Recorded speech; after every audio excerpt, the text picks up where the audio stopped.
interesting article that I read in the paper this morning. It was about how climate change, George and Sam, is affecting our pollinators. Not pollinators, our pollen production. And so what's happening is that pollen production is increasing by like 20 days. It's happening 20 days earlier than it has in the past because the climate is changing, and our over-the-counter medications are not working as well as they used to because the pollen is actually increasing. Because of climate change, the pollen production is actually increased more so. So people are suffering more because of pollen than you would have like 20 years ago or even 10 years ago. Thanks, man. So if you could please, so if you're suffering from allergies, no, it's not you, it's climate. So climate is changing. Get your notebooks out. Go. You came here late, and now you want to meet. You go quick. All right, so what do you think renewable and non-renewable mean? So if you could please write that down. We're going to do capture question. There's going to be a 3-point lab query that you're going to be doing. It's nothing to panic about. It's just look at this picture, answer these questions based on the migration we've talked about.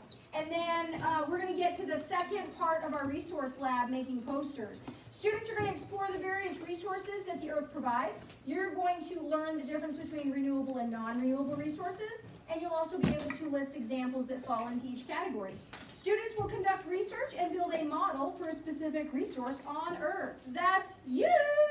You're going to do that today. So in order to get you started, you're going to do the capture question. I should not have to tell you that because you're all big boys and girls. And I am going to take attendance. I'm going to be quiet for 1 minute, which we know is hard for me.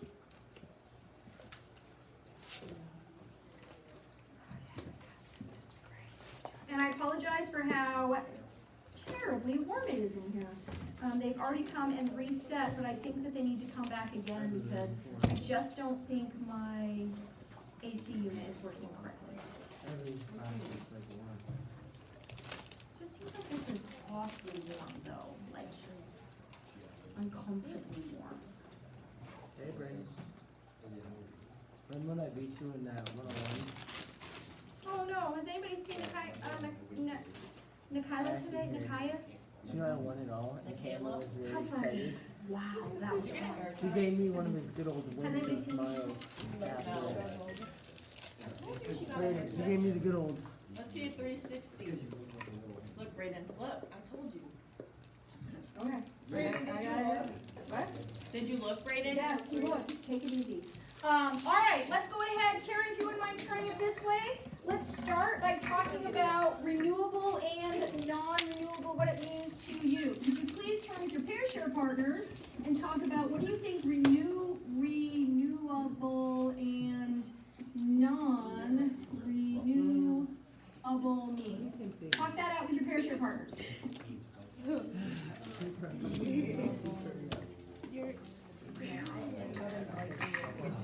have a word update. Yes, Renewable, you can use it Zai. over and over. Talk to your pair share partner. Pair share partner. Come on, Addie. Non-renewable is Go, Zai. you only use it once. Rock, paper, scissors for it. You get all of it done. Good job, Dan. All right, 3, 2, 1, and we are done. Someone raise your hand, please, and tell me. Renewable, non-renewable. Cool, you're going to get us started, but you're not going to finish, okay? So go ahead. Renewable, it means that it can be replenished. Okay, so what does replenished mean? Somebody other than Cole. If it's something that can be Renewed. reused, okay? You Reused. can't use renew and renewable. So if we're talking about renewable, it's what though? Yeah. Yeah, exactly. Take a long time before. It doesn't take a long time to reform. I like that too. So renewable is easily replenishable. Replenishable, which means like replaceable. Me too. Easily replenishable over a short time period. Over a short time. Like within usually a human lifetime. If we're saying it's renewable, it's usually within our lifetime. So then non-renewable, somebody who has not participated yet. This would be a great opportunity. Karen. That there's Okay, there's a limited amount of it. Not replenishable. Okay, so not easily replenishable. Replenishable, which means again replaceable over a short time. Because oil is what we call non-renewable. It doesn't mean that there'll never be more oil on the planet. It just means it takes millions of years to make more oil, much more time than a human lives. So for humans, we always look at it as, is it renewable or non-renewable based over our lifetimes, right? Or like a generation. Renewable or non-renewable. So I don't want you to think that a non-renewable source like oil means that we'll never have more oil on the planet. It just means that it'll be millions of years until more oil will be made on the planet. Because it takes a long time to make oil. It's a long, slow process. Good, I like it, I love it. What we're gonna do now is take a quick 3-point multiple choice, and actually only 2 multiple choice questions and 1 little drawing on a picture of human migration. Nothing to stress about, but when you're done, put it up in the air and I'll come around and get it. Please put your materials away. When I come and get it from you, you will then take out your lab from yesterday on natural resources. So again, name and class period, okay? It's going to be easy peasy. Is this? Yep, I was just waiting until you put your stuff away. Yeah. Oops, sorry.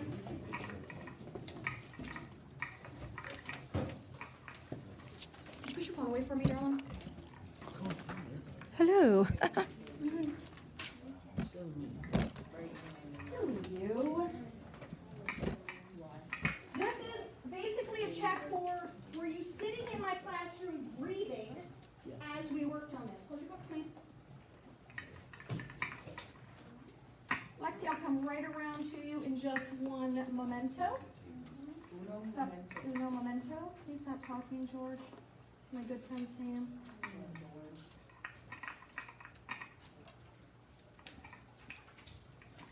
Yeah, when you're done, put it up in the air. Shake it around like you just don't care.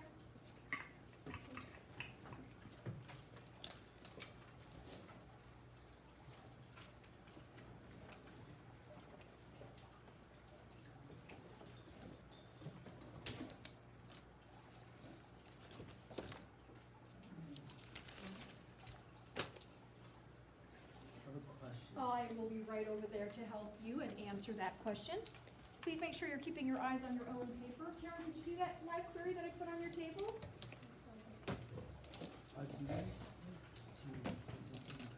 Yep, content, ice sheet, ice sheet. This is like Eurasia. This is, yep. Billy, let me go ahead and hand you this lab query that we are currently taking.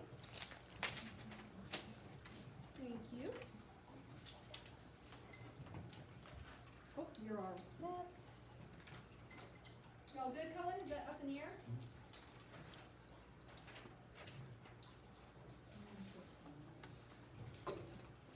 When you're done, get out your lab from yesterday, please. You finished? Yep.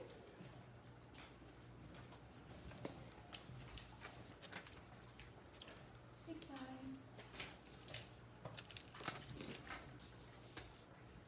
Violet, you should totally take my engineer design class next year. Sorry.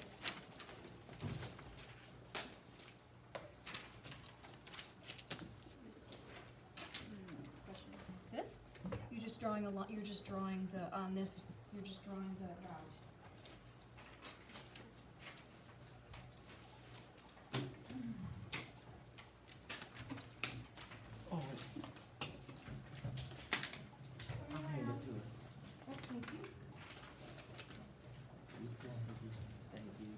All right, get out your lab, please, from yesterday.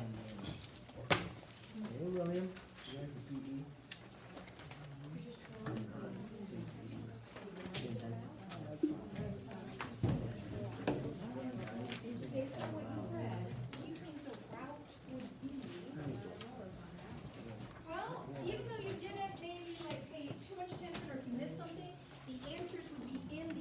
questions that I gave you.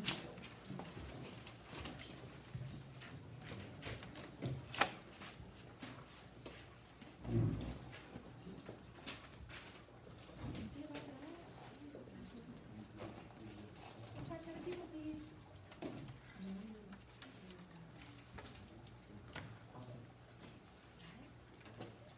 Put it in your cell phone shop. Jaren, you got somebody right behind you that's still trying to work.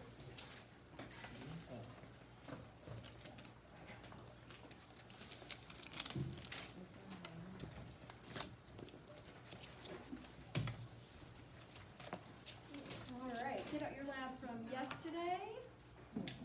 Yesterday.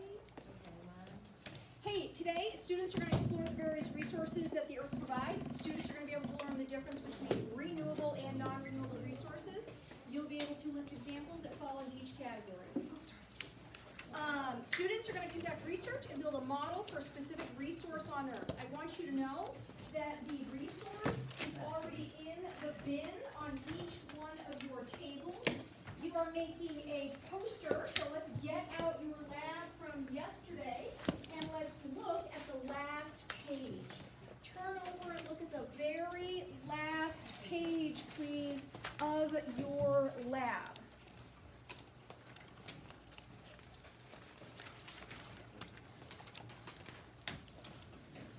So yesterday when we were together, I'll go ahead and briefly talk about that for you. Yesterday we went ahead and we had different resources in different regions of the world. Thank you, dear.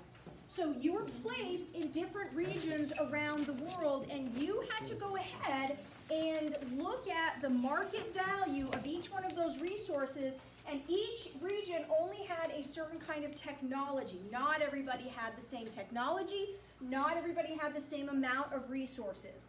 So then we went through several rounds. We went through round 2, and we saw that the market value for some of the resources changed, and what was desired in the world last time was not desired now, and we had new resources that came on the market that were not available before. We then did round 3, and we saw that the prices kept going up. You had an opportunity to switch out all of your resources if you want, or not resources, but technology if you wanted to sell or trade with other regions around the world. All right, we talked about what was fair and what was unfair and how this game was similar to real-life distribution of resources. Now, then you had a video that you had to watch last night. You had a 4-minute video, and then you had to answer questions. If you are somebody that is like, dang, I forgot about the homework, what you're doing is not working for you, and you have to change something else. I cannot keep saying, okay, we're going to watch this video now because you didn't do it at home, okay? You have to make adjustments. So now we're into part 2, which is on the last page. I want to go ahead and do a starter. How are Earth's natural resources distributed? Is it fair that some countries have resources that we do not? Please turn with your pair share partners. I'm going to go ahead and give us 30 seconds on the clock, and our time starts now. Think about yesterday. It can't be easily distributed because, like, we live in different parts of the world. Because, like, yeah. No, it is fair. It would be fair because you can't have the same resources. One day you should have lived on that place. That's what I'm saying. Well, if you decided to live in Antarctica, you aren't gonna have as much resources as. But some people are born in an area, and wherever you're born is kind of for some people where you're stuck. Let's go ahead and look at this. I don't like this word of fair because it makes it seem like we're doing something wrong because we've got really good soil in Iowa and we can, grow really good crops. We're in what's called the breadbasket. Has anybody ever heard of the breadbasket? Okay, so we're kind of like in the breadbasket. What is one of our natural resources that we have a lot of? Pigs. We have a lot of good soil. We have a lot of good soil so that we can grow really good crops. And we grow soybeans and we grow corn. Now, it's not fair or unfair that Iowa has good soil. It's just what it is, right? It's just the geology of the area. But as far as how they're distributed across the world, is it fair or unfair that Saudi Arabia has huge reserves of oil under their ground? Is it their fault? No. No, it's just the way it is. So when you live in a region, you really have to look at what it is that you have as resources, right? So that your economy can be centered around that. At least that's the way most of the time it works. It's not good to like have sour grapes that, you know, we don't have that and they do. Sorry, right? It's just kind of the way it is. All right. We need to go ahead and talk about classifying Earth's resources as biotic or abiotic. How many of you have ever heard of biotic or abiotic? Jerry, I'm going to ask you to turn around. All right. So biotic sounds like biology. So some of the Earth's resources are biotic, which means that those resources are living, were once living, or came from something living. For example, cotton. The cotton that your clothes are made of, it's not currently living, but it came from, yeah, a plant. You guys know that, right? Cotton comes from a plant. Coal is considered biotic. Why? Because it was made What is on the coal? ground. Fire, lava. Yeah, it's carbon. It's made out of like dead material over long periods of time. So if you bury dinosaurs and if you bury like, most of the coal that we have on the planet today came from the time period, yeah, the Carboniferous period. And it's called the Carboniferous period because we had lots and lots of trees in that like huge forest all the way around like most of the world. And so they died and they got buried, and over really long periods of time with slow heat and pressure, it turned into carbon. You can often find fossilized images of trees and ferns stored within the coal still. Lumber, fruit, corn, soybeans, plants, wheat, sugarcane, rice, and natural gas. Other resources are what we call abiotic, which means those are resources that are non-living. Examples, most of the minerals that we have on the planet. Okay, air, water, sunlight, wind, soil, not living. Although I would say soil is different than dirt, and we're going to learn about that in a minute. Yep. Aren't diamonds also just? I don't know. That's a really good point because they came from coal that was, yeah, we'll have to Coal. look that. If you have diamond at your station, look that up and see what they It's are. diamonds. It would sell you, you'd be somewhere. I need you to be quiet, please, because you have to turn this poster in by the end of the hour.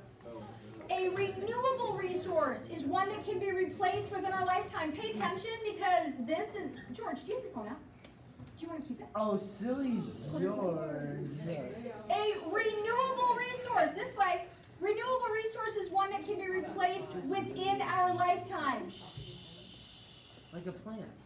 Crops, lumber, wind, sunlight, water. Non-renewable resource is one that takes many years beyond our lifetime to replenish. We could run out of these resources within the lifetime of a human. Examples are metal, oil, sand, soil, limestone, and natural gas. What you are going to do today is you're going to get into 7 different groups. Each group will be assigned a natural resource. You have a purple card in the bin at your table. That is going to be your resource. You're going to use the instructions on the back page of Activity 2 to create a poster over your assigned natural resource. I have given you, these are your instructions. The name of your natural resource, please make it nice and big. A description of that natural resource. The type of resource, let me know if it's renewable and non-renewable, and biotic or abiotic. Give me the top 3 to 4 countries with the resource, okay? So I'm not talking about like every place has, the sun, yeah.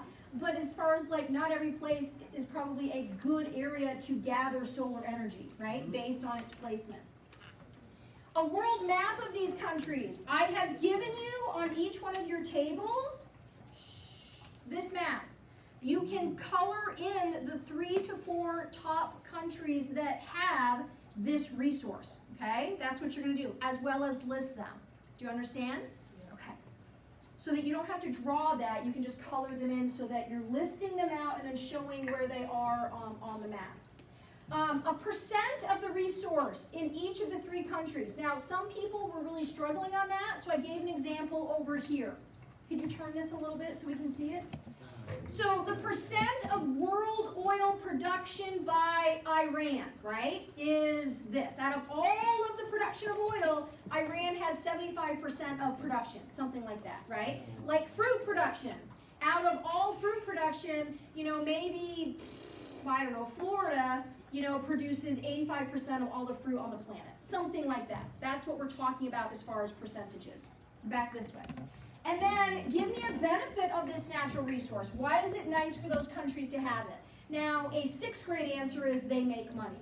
If you want to tell me they make money, you need to then say their economy is based on it, and then give me statistics to let me know how much does this, rubber production bring into their country each year. Something like that, okay? Does that sound good? You're going to break up the tasks. Everybody needs to show up at your table with your computer and then break the tasks up as so that everything can get done. And by the way, no, I am not grading everybody and giving everybody 7 points just for getting this done. If I look and see that you're just sitting there with your thumbs up your nose, I'm going to be like, well, you get 5 out of 7 points because you did not really participate very much. So break up the tasks. When you have a project, if you have a task of coloring in the map and you're like, yep, I'm done, you don't sit there again. You say, okay, that task's done, let me grab another task, right? Until the poster's completed. So get out your computers. You're going to be, this group of 4 right here, let's put you at table 7. Group of 3 in the back, let's put you at table 6. This group of 4, let's put you at table 5. This group of 3, let's go ahead and put you at table 4. This group of 4, let's put you at table 3. I'm going to go 1, 2, 3, Yuma, let's put you at table 2. And then Kendall through Addie, let's put you at table 1. You have your resource in a card. Could, Karen, this is still going, yes? Huh? It's still going? Great. All right, my little ones. This is the task. If you are at home, I already hear people say, wait, what do we do? So I'm going to go ahead and take you out in the hall. This is people working. This is what they have. There's the map and the poster. They're getting their computers out, and I will show you a finished product.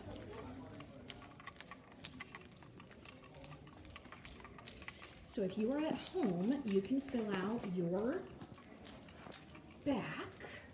So this one is natural gas.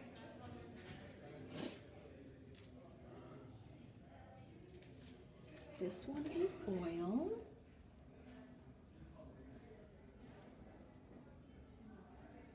That's not a very good description down there because oil is not what we're talking about as far as like essential oils. We're talking about the natural resource of crude oil.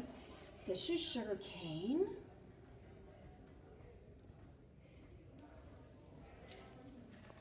This is rubber from rubber trees and rubber plants.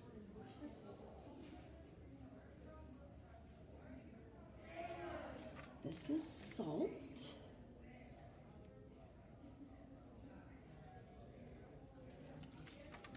This is wind.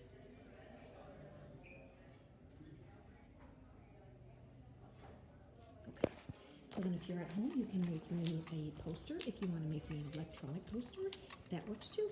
Have a great day. Have a great weekend.